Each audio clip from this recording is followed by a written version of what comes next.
यह बात अप्रैल 2007 की है और मेरा बर्थडे आने वाला था। मेरी दादी को छोड़कर सब मुझे क्या गिफ्ट देने वाले हैं ये मुझे पता था।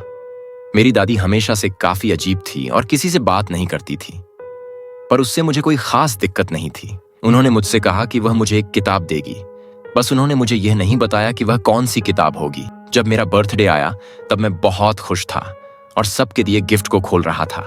जब मैंने अपनी दादी के दिए हुए गिफ्ट को खोला तब मैंने देखा कि उस किताब पर एक विचित्र सी आकृति बनी हुई थी और उस आकृति को देखकर मुझे चक्कर आने लगे और मैं बेहोश हो गया। जब मेरी आंख खुली तब मैंने देखा कि सब मुझे घेर कर खड़े हैं और मेरी मम्मी मेरी दादी को डांट रही है। और तभी मेरी दादी ने मेरी ओर काफी गुस्से से देखा। उसी रात जब मैं अपने कमरे में सो रहा था तब किसी ने मेरी छाती पर हाथ फेरा और मैंने देखा कि दरवाजे के पास एक काला साया खड़ा है। मुझे अच्छे से याद है कि मैं उस वक्त सपना नहीं देख रहा था।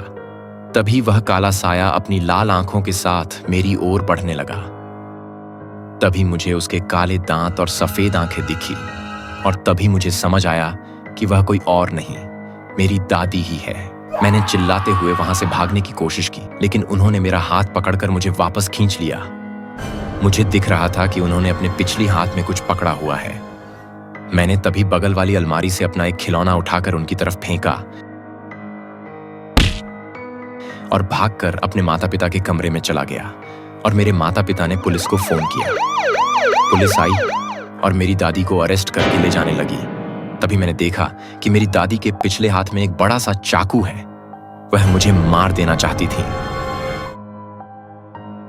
आज भी मैं सोचता हूं कि अगर उस दिन वह खिलौना मेरे पास न होता तो आज मेरा क्या होता।